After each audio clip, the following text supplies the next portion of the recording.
Aqui é a área interna. Opa!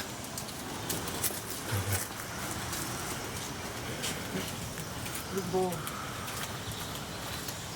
Fazer reunião dentro. Olha que lindo. Porque quando a reunião é dentro.